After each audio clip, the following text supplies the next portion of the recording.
하나님 말씀 보겠습니다. 하나님 말씀은 로마서 9장 6절에서 13절까지 말씀입니다. 9장 6절에서 13절까지 말씀. 오늘 말씀 제목은 무식한 유식함 이란 말씀 제목입니다. 로마서 9장 6절에서 13절까지 같이 읽겠습니다. 시작. 그러나 하나님의 말씀이 폐하여진 것 같지 않도다. 이스라엘에게서 난 그들이 다 이스라엘이 아니요 또한 아브라함의 씨가 다 그의 자녀가 아니라 오직 이삭으로부터 난 자라야 내 씨라 불리리라 하셨으니 곧 육신의 자녀가 하나님의 자녀가 아니요 오직 약속의 자녀가 씨로 여기심을 받느니라. 약속의 말씀은 이것이니 명년 이때에 내가 이르리니 사라에게 아들이 있으리라 하심이라.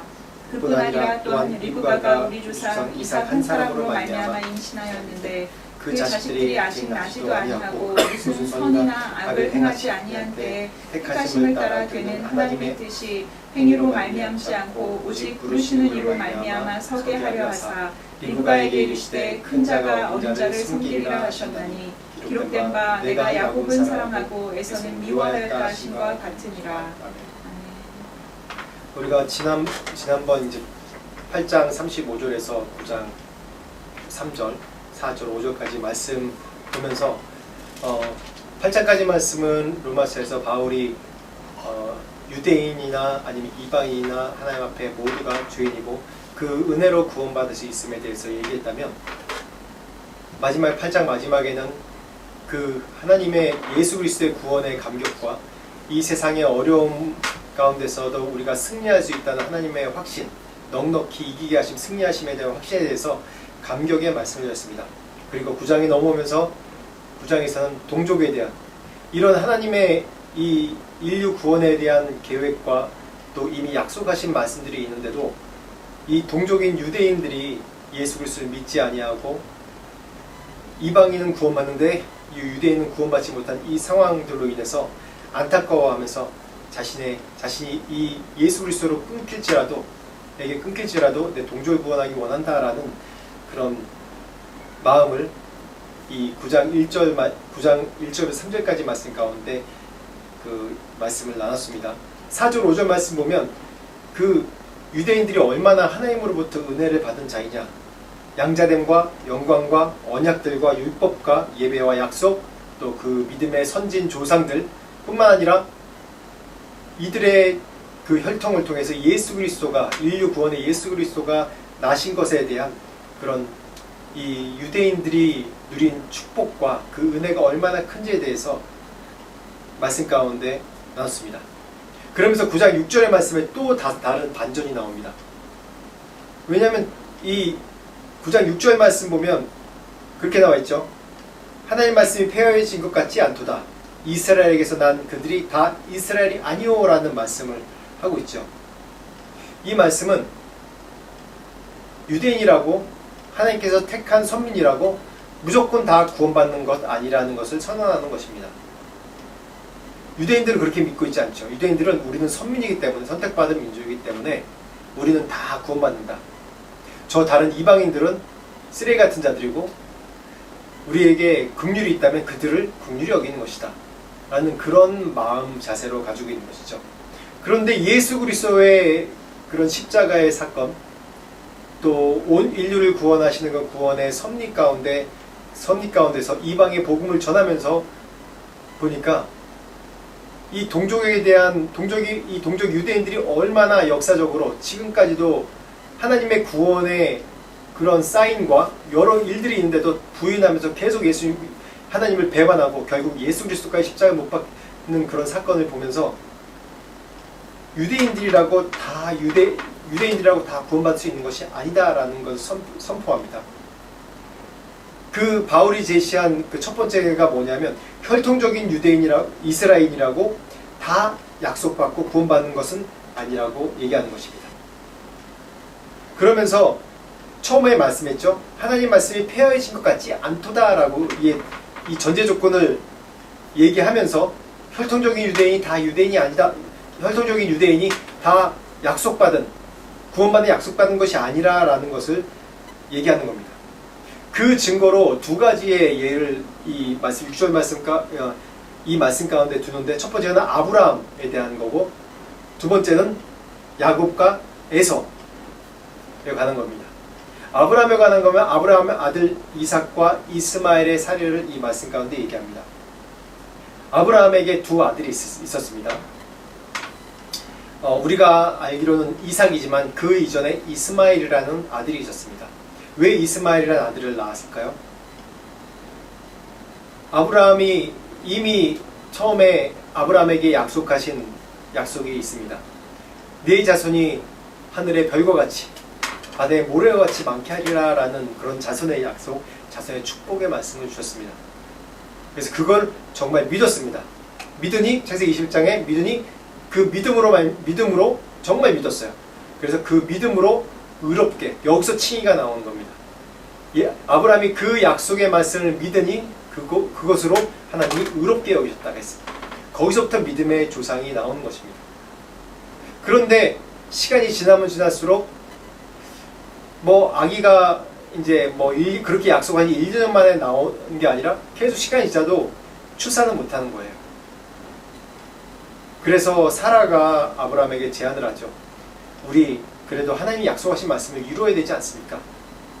우리가 노력해서 아직 더 늙어서 내가 더 늙어서 출산하지 못하니까 하나님 말씀 약속 이루어야 되니까 내 종 대신해서, 몸종을 대신해서 우리가 자손을 번식합시다.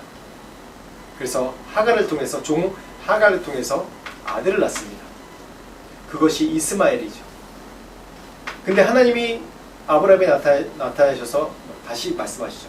그 아들이 내가 약속한 아들이 아니라고 얘기했습니다. 그런 다음에 명년에 다시 아들을 주시죠. 그래서 그 아들이 이삭입니다. 그래서 이 말씀을 통해 우리가 다 아는 말씀이죠. 이스마엘의 자손을 통해서 우리가 믿음의 자손이 됐습니까? 아니죠. 이삭을 통해서 우리가 믿음의 자손이라 일컬음 받는 것이죠. 근데 혈통으로는 분명히 장자, 아무리 하갈에게서 낳았다 할지라도 장자 이스마엘에게 권한이 있는 것입니다.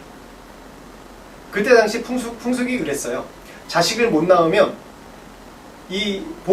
부인이 자식을 못 낳으면 몸종을 통해서라도 정말 그 씨가 중요하기 때문에, 그 자손이 그때는 자손이 더 중요하기 때문에 다른 씨를 통해서라도 자손을 번성하게 하는 게 그게 그들의 의무였고 그때 당시 문화였습니다. 그때 당시 그런 혈통으로 보면 이스마엘이 장자가 되어야 되는데 어떻게 하나님 말씀하시죠? 그가 장자가 아니라고 얘기합니다. 누가 장자죠? 이삭을 통해서 내 자손이 내가 약속한 것처럼 하늘의 별과 같이 바다의 모래와 같이 많게 하리라고 그 약속을 이루겠다고 하시는 겁니다. 이걸 통해서 보면 약속의 자손이 누굽니까? 이삭입니다. 이걸 통해서 보면 우리의 노력과 우리의 어떠한 경험과 우리의 지식과 우리의 이성의 그런 문화적인 것을 통해서 우리가 하나님의 뜻을 이루어가는 것이 아니라 무엇을 통해서죠? 하나님의 약속, 그 언약을 믿음을 통해서 이루어가는 것이 바로 이 약속입니다. 또 한 가지 예가 나오죠. 에서와 야곱입니다. 근데 여기서는 이제 말씀한 것이 야곱의 후손을 통해서 에서와 야곱이 낳기 전에 이 야곱을 통해서 그 민족의 후손이 이어가리라고 하나님께서 약속의 말씀을 하셨습니다. 여기서 보면 여기서도 우리의 인간의 상식을 깬 것입니다. 장자는 에서입니다. 그리고 야곱은 장자가 아닙니다. 근데 장자를 통해서 그 후손을 이어간 게 아니라 야곱을 통해서 그 후손을 이어가요. 그래서 이 말씀을 통해서만 보더라도 인간의 혈통을 통해서만 하나님의 백성이 되는 것이 아니고 그 혈통이 아니래도 하나님의 약속의 백성이 될 수 있다는 것을 분명히 말씀하고 있습니다. 다시 한번 10절에서 13절까지 말씀 한번 다시 볼까요? 한번 이 중요한 말씀이기 때문에 10절에서 13절까지 말씀 한번 같이 읽어보겠습니다. 시작. 그뿐 아니라 또한 리브가가 우리 조상 이삭 한 사람으로 말미암아 임신하였는데 그 자식들이 아직 나지도 아니하고 무슨 선이나 악을 행하지 아니한 때 하나님을 따라 되는 하나님의 뜻이 행위로 말미암지 않고 오직 부르시는 이로 말미암아 서게 하려 하사 리브가에게 이르시되 큰 자가 어린 자를 섬기리라 하셨나니 기록된 기록된 바 바 내가 야곱은 사랑하고 에서는 미워하였다 하심과 같으니라. 아멘. 여기서 중요한 단어입니다. 택하심과 부르심입니다.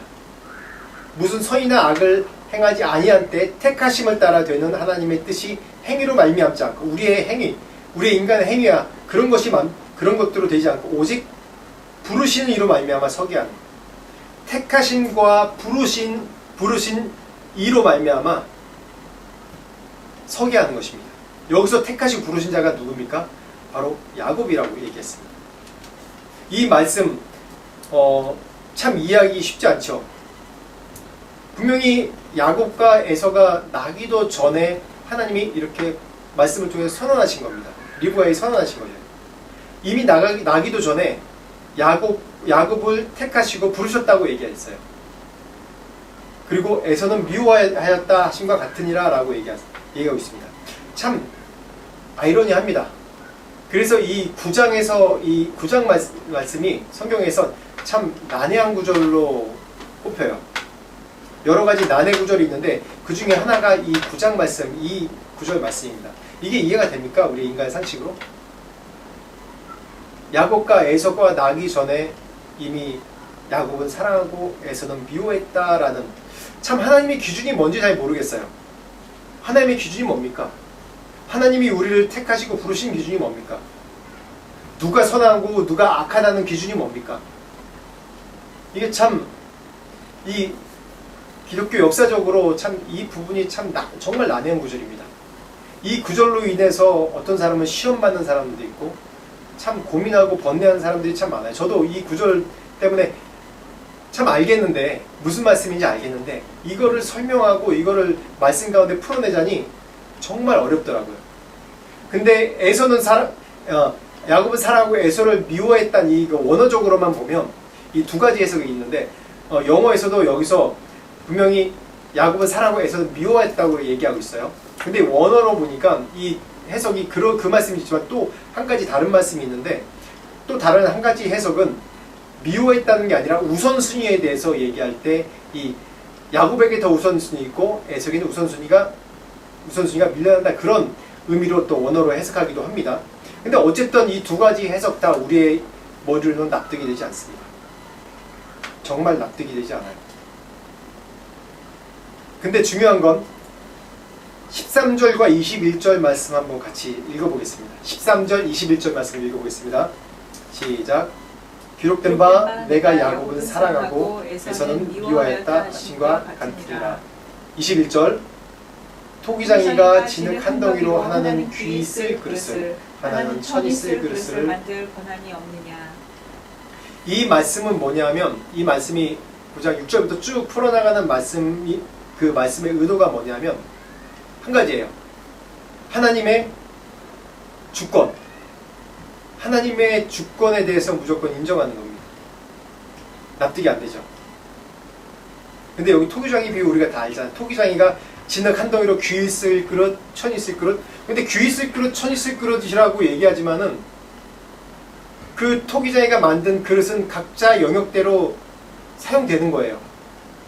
단순히 우리가 이해하기 쉽게 하기 위해서 귀 쓸 그릇, 천이 쓸 그릇이라고 얘기하지 어떤 것이 귀하고 천한 것이 아니라 그건 우리가 보는 인간의 시야에서 보는 이거는 금그릇으로 만들었으니까 금을 담을 그릇이니까 귀한 그릇이고 이거는 뭐 오물을 담을 그릇이니까 천을 쓸 것이고 그건 우리의 해석입니다. 우리의 인간의 해석, 인간이 이해하기 쉽게 하기 위해서 그렇게 쓰는 것이지 그런 의미에서 에서는 야곱 사랑하고 에서는 미워했다라는 의미로 히브리 원어로 그렇게 우선순위고 그리고 또 영역에 따라 다른 거예요. 우선순위고 우선순위가 아니고.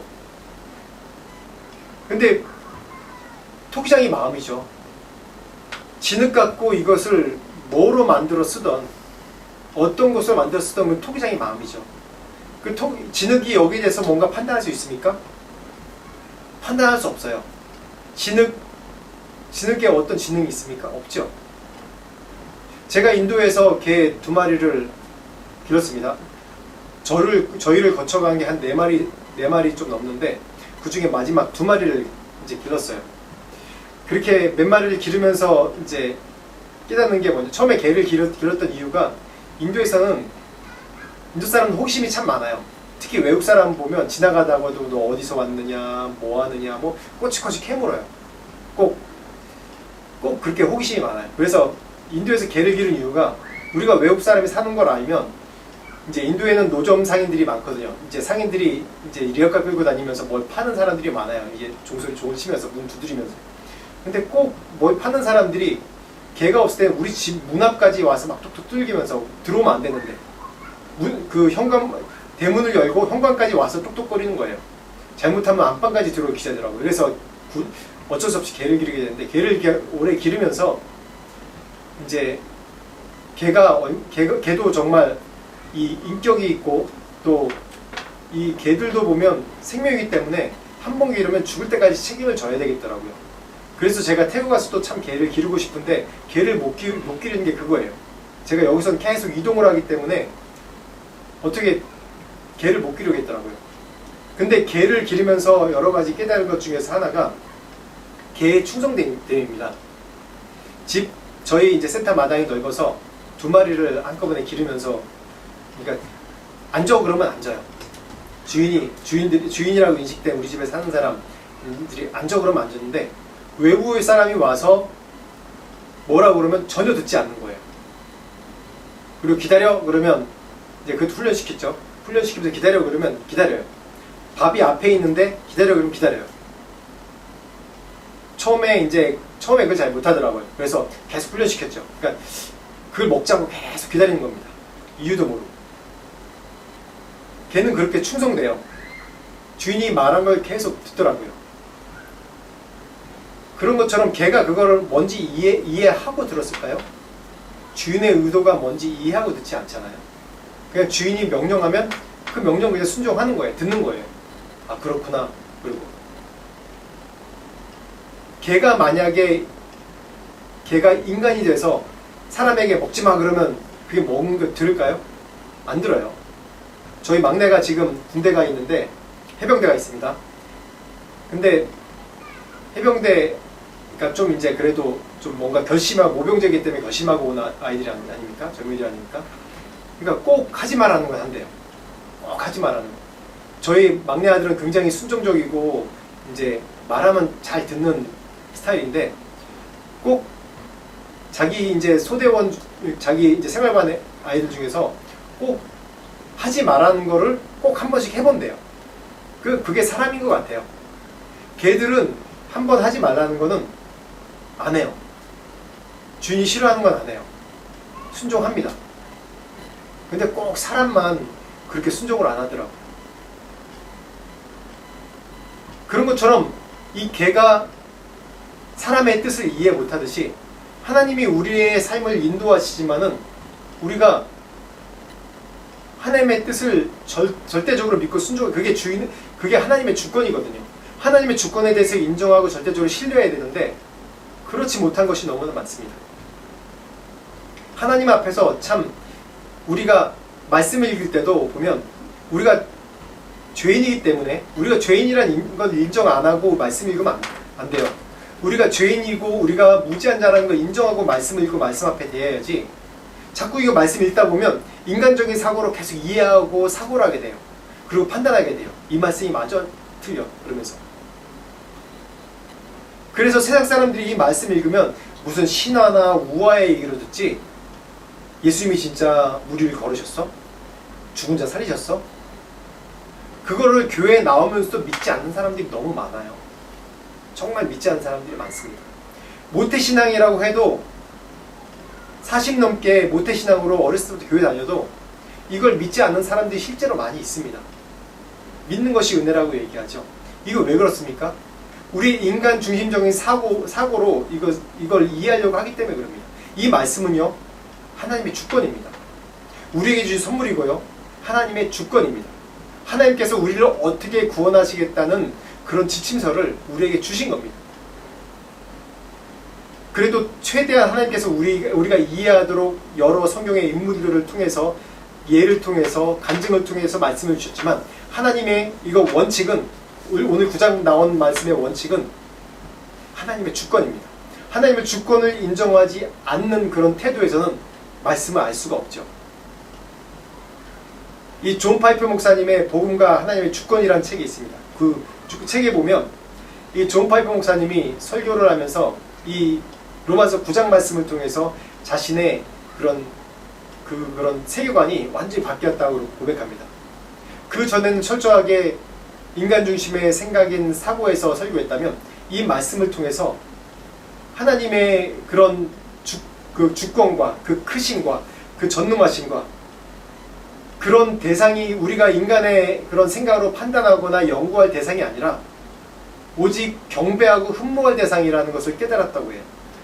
그래 경배하고 흠모하고 그 하나님의 주권을 선포할 대상이지 그거를 우리가 뭔가 파악하려고 하고 이해하려고 하는 대상이 아니라고 얘기를 해요.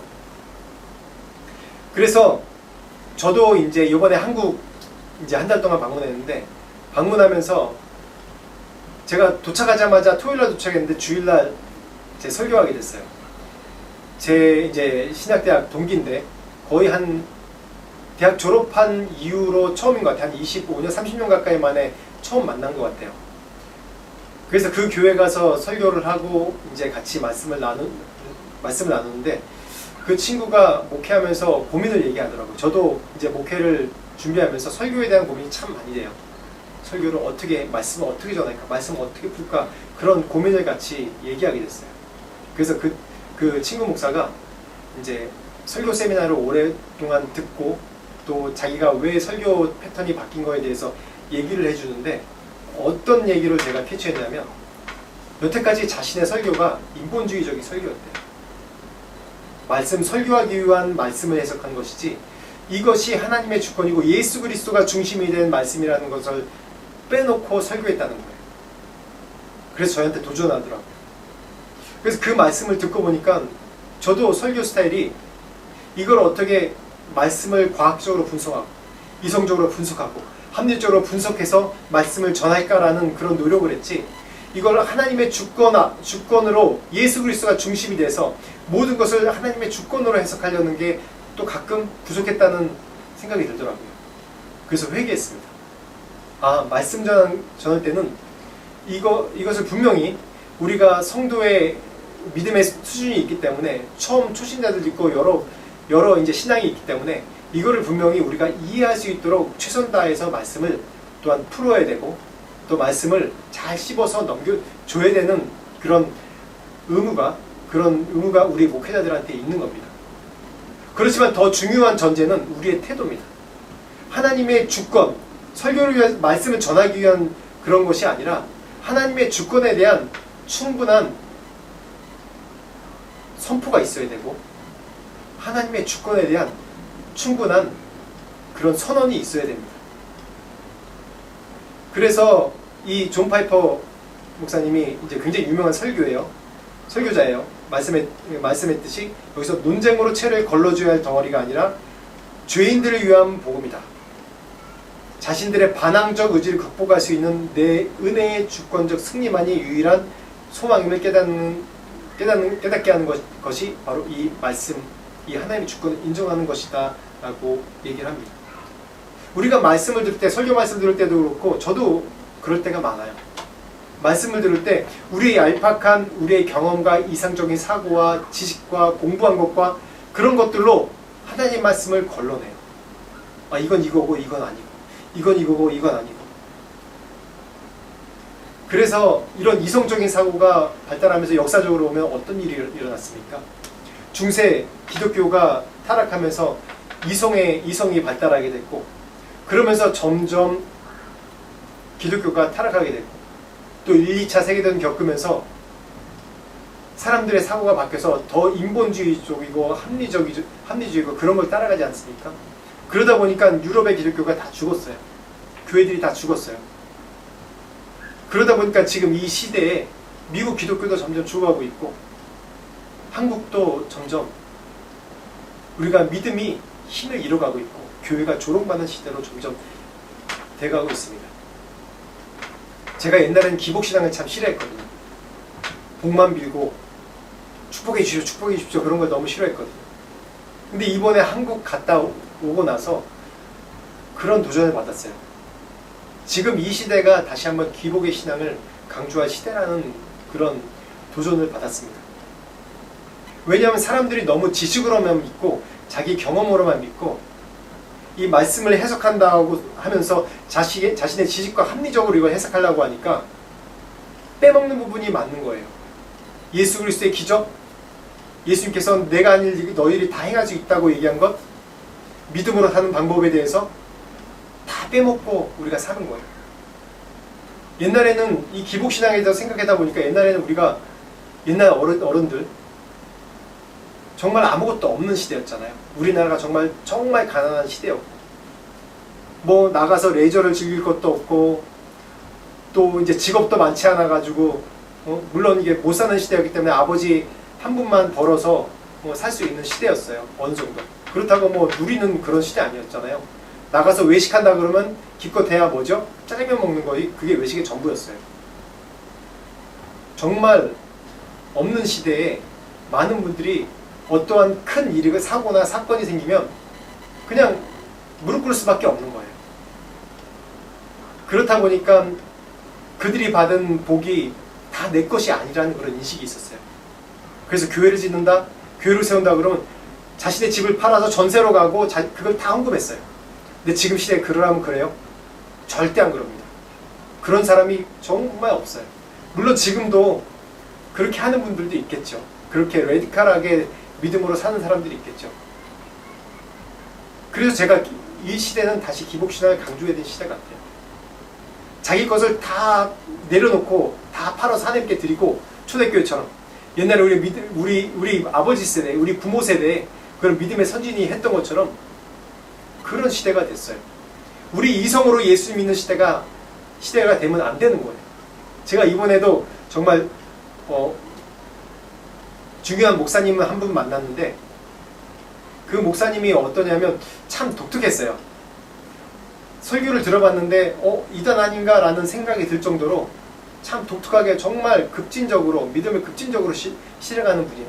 참 이상했어요. 이단같이 보이기도 하고 근데 실제로 말씀 들으면서 보니까 이단이 아니라 말씀 그대로 원형 그대로 살려고 해요. 심지어는 구약 말씀 그대로 살려고 하고 신약에서 말씀한 이 사도행전에 말씀한 그대로 살려고 해요. 실제로 그 교회도 가봤습니다. 일부러 좀 목사님, 제가 이번에 여러 목사님 많이 만났는데 만난 이유가 이제 교회를 세우고 목회를 해야 되니까 내가 어떤 식으로 내가 목회를 해야 되고 어떤 교회를 세워야 되고 나의 부르심이 뭐고 나의 은사가 뭔지 그 은사대로 하나님께서 교회를 세우실 텐데 어떻게 해야 되는지 그 여러 목사님의 목회의 그런 철학과 유형과 또 그런 걸 좀 살펴보기 원했어요. 하나님께서 주신 은혜가 뭔지. 근데 그 말씀 이 목사님 보면서 제가 정말 큰 도전을 받았어요. 철저하게 세상과 구별되게 사는 법을 성도들에게 가르치는 거예요. 실제로 그렇게 살게 하고 본인도 그렇게 살고 그러면서 실제로 구별되지만은 사회에 영향력을 끼치는 그런 성도들과 자녀들도 만들려고 하는 거예요. 실제로 그렇게 하고 있고 거기엔 사회 지도층들도 많이 와 있더라고요. 실제로 검사도 있고 고위 공무원들도 있고 그런 사람도 있고 아이들은 이미 공부를 다 뭐 20대 중반인데도 뭐 박사학위까지 가는 친구들도 있고 그런 열매들이 있더라고요. 그런 거 보면서 철저하게 유대인들이 실제로 이렇게 구별되게 삽니다. 유대인들이 역사적으로 세상과 구별되게 살지만은 세상에 영향 끼치면서 살죠. 옛날에도 세상을 움직이면서 살았어요. 물론 그 가운데 선하지 못한 방법들도 여러 가지 있었어요. 그렇지만 어쨌든 이들은 구약의 말씀 따라서 세상과 구별되게 살려고 노력하고 또 그 가운데서 또한 세상과 구별되지만 세상에 영향력을 끼치고 세상을 움직이는 사람들이 되기 위해서 어렸을 때부터 탈무드란 교육으로 계속 말씀으로 교육을 해요. 말씀을 외우게 하고 세상과 구별된다는 것이 이런 것입니다. 어느 그 CCC 이제 총재가 어느 설문조사를 했는데 현재 미국의 기독교인들이 이슬람으로 개종하는 사례가 많이 있어가지고 이런 설문조사를 했는데 그런 질문이에요. 왜 그렇게 기독교에서 무슬림으로 개종합니까? 라는 질문을 했더니 뭐라고 대답했냐면 젊은이들이 기독교는 더 이상 종교가 아닌 것 같다는 거예요. 기독교에서 종교의 냄새를 느낄 수가 없다고. 거기에 반해서 무슬림은 자기네들 툴이 있고 룰이 있고 그 안에 리추얼한 그런 것이 있어서 뭔가 종교의 느낌이 난다는 거예요. 그래서 이슬람을 개종한다는 겁니다. 참 웃기죠. 우리가 기독교가 점점 이제 웨스턴 사회에서는 보편화되면서 이들의 생활 자체가 문화 자체가 기독교가 되면서 더 이상 뭔가 리추얼한 거, 예식이나 그런 거를 강조하지 않는 시대가 됐어요. 그냥 생활 속에서 그냥 믿으면 믿는 거고. 난 원래 태어나면서부터 예수 그리스도인인데 뭐. 그리고 정기적으로도 뭐 헌금도 해. 근데 그게 합리적인 신앙 같은데 지금은 기독교를 떠나게 하는 그런 것이 되어버렸어요. 그래서 제가 다시 이 시대는 기복의 신앙으로 돌아와야 되고 전적인 하나님께 모든 걸 의지해서 모든 것을 드림으로 모든 걸 의지해서 축복을 달라고 해야 되고 지금은 어느 때보다 더 철저하게 구별되게 살기 위해서 내가 매일마다 기도해야 되고 말씀 가운데 있어야 되고 새벽 기도도 해야 되고 내가 철저하게 주일은 하나님께 드리는 생활로 구별해야 되는 거예요. 한국 가보니까 더 구별되지 않는 사회가 된 것 같아요. 교회가 오히려 더 세속화되고 제가 이번에 오후 예배 설교를 좀 하고 싶어서 여러 교회에 문의를 했는데 그 답장이 안 오더라고요. 그래서 나중에 제가 오면서 이제 저희 화석교회 부목사님한테 물어보니까 요즘에 교회에 오후 예배 많이 없어졌어요 그러더라고요. 지난주에 제가 있는 파송교회에 이제 군목주일이라서 군목 목사님이 초대돼서 이제 왔는데 그 군목 목사님이 그런 군목주일에는 이 교단 안에 이제 여러 교회 이제 군목 목사님한테 배당이 가요. 어느 목사님은 한 10교회, 뭐 6교회 배당 가서 매주 그 한 달 간격으로 이제 가서 이제 설교를 하고 와요. 그래서 교회 그 목사님이 6군데 교회가 배당이 돼서 다 메시지를 넣었대요. 오후 예배 설교하고 싶습니다. 메시지를 넣으니까 그 6교회 중에서 오후 예배에 있는 교회는 딱 2교회밖에 없더래요. 그 얘기 듣고 제가 저를 왜 이제 선교사가 왔는데 왜 교회에서 초청을 안 했는지 이해가 하더라고요. 오후 예배가 없으니까. 점점 한국 교회가 점점 그런 시대가 됐습니다.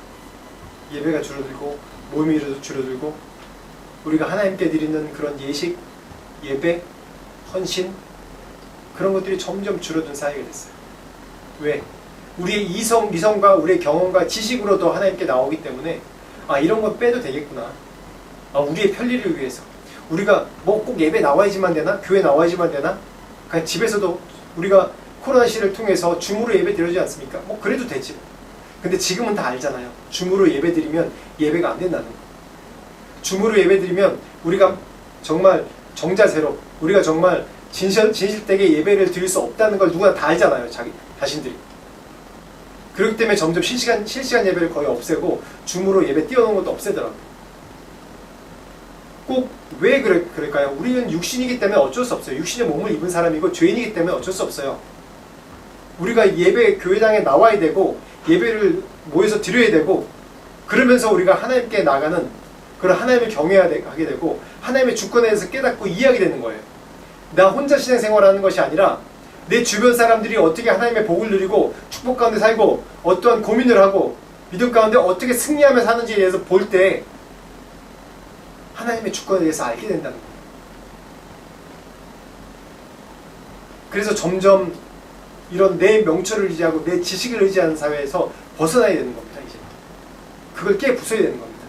잠언 3장 5절에서 8절 말씀 한번 봅시다. 정말 중요한 말씀입니다.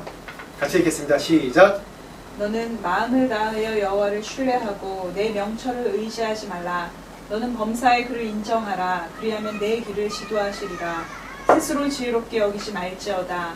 여호와를 경외하며 악을 떠날지어다. 이것이 내 몸에 양약이 되어 내 골수를 윤택하게 하리라.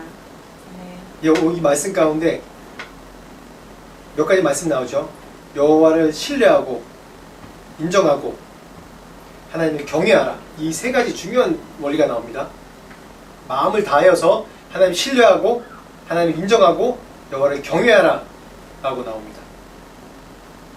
여기서 하지 말라는 건 내 명철을 의지하지 말고 스스로 지혜롭게 여기지 말고 그리고 악에서 떠나라고 해요. 악에서 떠나는 건 뭐냐면 하나님을 경외할 때 악에서 떠난다고 이 8절 같은 말씀 가운데 나와 있어요.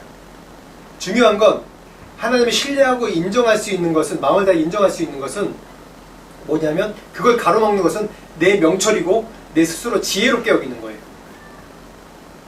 정말 중요한 말씀이 올립니다. 하나님의 주권을 인정하지 않는 사람은 하나님을 경외하지 않는 사람이에요. 하나님의 절대적인 주권, 우리가 이해할 수 없는 그런 비욘드, 그 너머서의 그런 일들에 대해서 인정하지 않는 것은 내 스스로를 명철하게 여기고 내 스스로를 지혜롭다고 여기는 거예요. 이 사람은 곧 악한 사람이라는 거예요. 하나님 경외하지 않는. 그래서 우리가 절대적으로 하나님을 신뢰하고 인정해야 된다는 것입니다.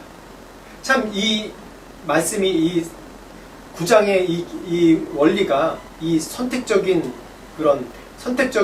그 교리의 원리인데 이걸 참 이해하기는 참 쉽지 않습니다. 그런데 이 말씀을 통해서 우리가 알 수 있는 것은 내가 하나님의 은혜를 아는 사람인지 모르는 사람인지 이 말씀을 통해서 알 수 있어요. 말씀을 읽을 때 진리를 대할 때 그 내 호기심을 충족하려고 그렇게 애를 쓰면 안 되는 거예요. 어떻게 얘기하면 이제 옛날 이제 목사님들이 워낙 옛날 어른들은 또 공부를 다 많이 안 하신 분들이 있으니까 또 일제시대를 거치고 6.25를 거치면서 공부를 다 못 하신 분들이 있으니까 그냥 목사님들이 부흥사 목사님들이 나오면 그냥 믿어 그냥 그러고 끝나는 거예요. 믿기 나오면 돼. 믿어. 근데 저는 그게 참 합리적으로 보이지 않았거든요. 왜 그냥 믿으라고만 할까? 말씀을 읽으면서 그냥 깨닫고 이해하는 그 은혜가 있는데 아닙니다. 그게 전부가 다 아니에요. 물론 우리가 말씀을 읽고 그 안에 깨닫고 그걸 적용하는 게 중요하지만은 하나님의 태도예요. 태도. 하나님의 주권. 하나님만이 우리가 이해할 수 없는 그런 영역의 하나님의 주권에 대해서 인정하지 않고 내 말씀의 호기심을 충족하려고 계속 덤벼드는 것은 그건 오히려 내가 시험에 들고 내가 하나님 떠나게 되는 것 중에 하나가 돼요. 제가 40이 되면서 내 안에 이런 호기심이 있었는데 뭐였냐면 근본부터 흔들리는 거예요. 하나님이 살아계신가? 정말 예수님이 오신 거 맞나? 천국에 있나? 내가 지금 있는 사는 사회가 이게 무슨 사회인가? 뭐 영화도 보고 책도 보고 그러면서 이런 모든 것들이 다 내 40에 흔들려 버린 거예요. 한 번도 흔들린 적이 없는데. 그러면서 그때 제가 철학책도 보고 또 철학에 관한 뭐 심오한 강의가 있으면 그 강의도 듣고 그렇게 한 1년 이상을 그랬던 것 같아요. 그러면서 말씀도 읽고 그러면서 제가 깨달은 게 뭐냐면 아무리 역사적으로 철학자가 많다고 해도 그 철학 가운데 결론이 없어요. 다 철학. 그 결론을 낸다고 할지라도 그걸 뒤집는 이론이 계속 나오는 거예요. 계속해서. 지금까지 계속해서 나오는 거예요. 우리가 뭐 공산주의, 자본주의, 뭐 민주주의 그런 것이 있지만 그게 옛날부터 전제, 군주 뭐 그런 것부터 계속 발전해서 오지 않습니까? 인간의 생각이 온전하지 않다는 거예요. 인간의 지혜와 지식은 온전하지 않고 언제나 변할 수 있다는 그런 얘기입니다. 그러면서 제가 내린 결론은 이 말씀을 낼 때 중요한 건 내 태도구나. 내 중심이구나.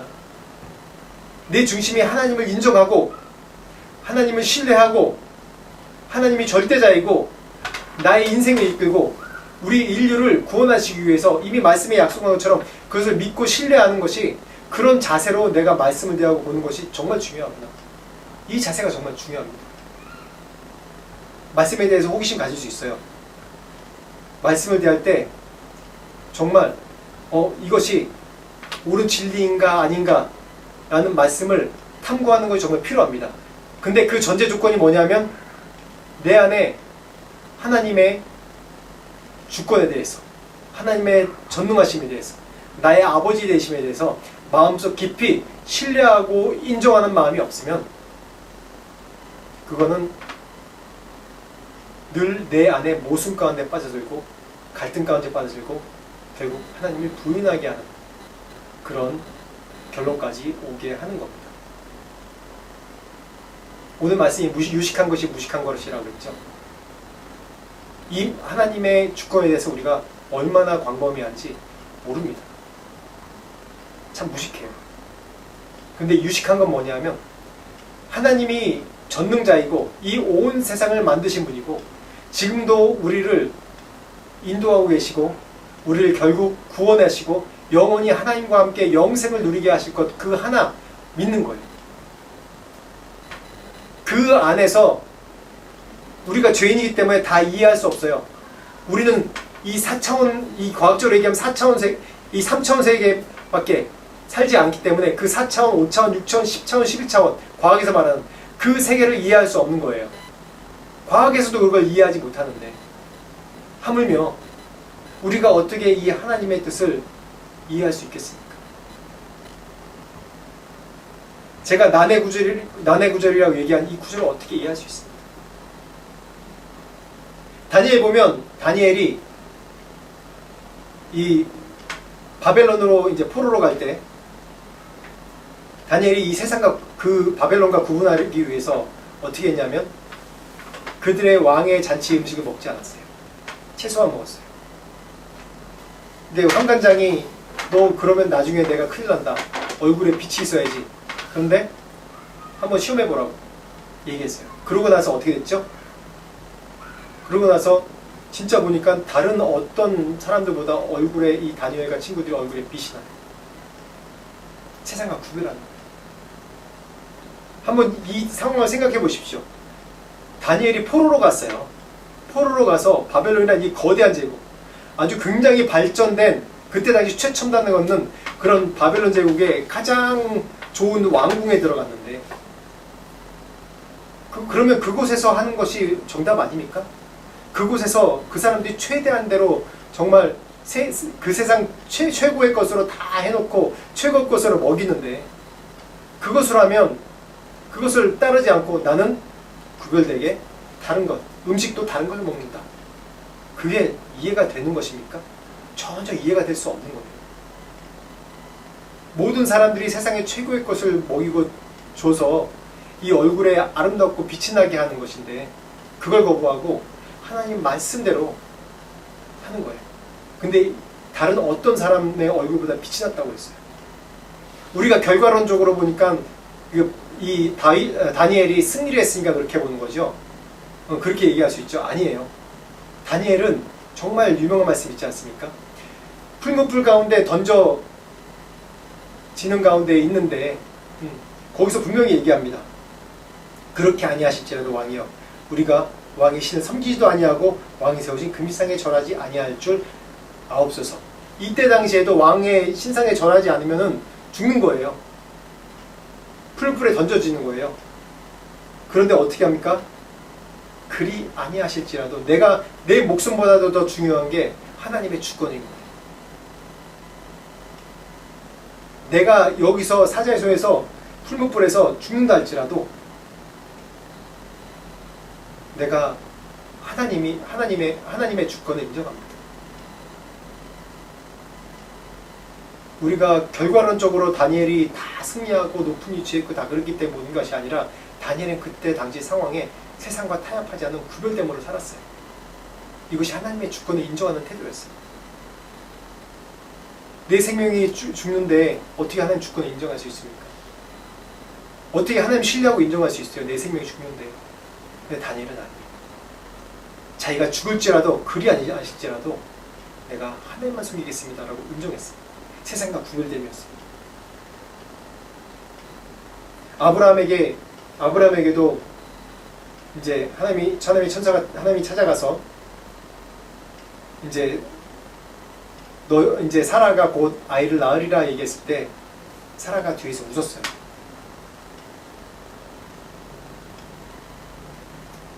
이게 웃음밖에 안 나오죠.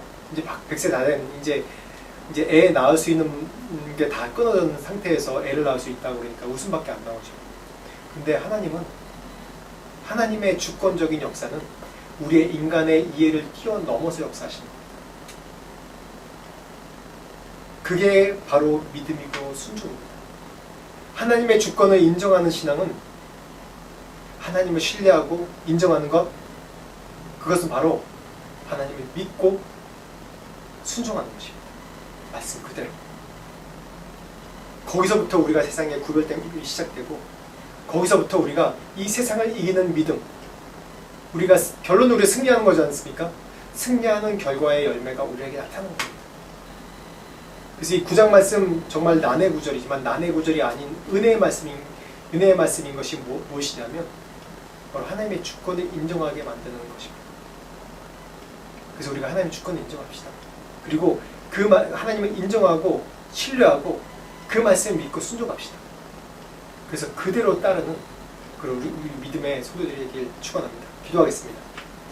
하나님, 우리가 이 세상에 살면서 우리의 나름대로의 지혜와 경험과 이성적인 생각 때문에 하나님의 말씀을 신뢰하지 못하고 우리 나름대로 우리의 말씀을 해석하려고 그러고 이해하려고 그러고 우리의 잘못된 생각의 필터로 하나님의 말씀을 걸어서 내 유익에 맞게 그렇게 해석하고 따르려고 했던 마음을 고백됩니다.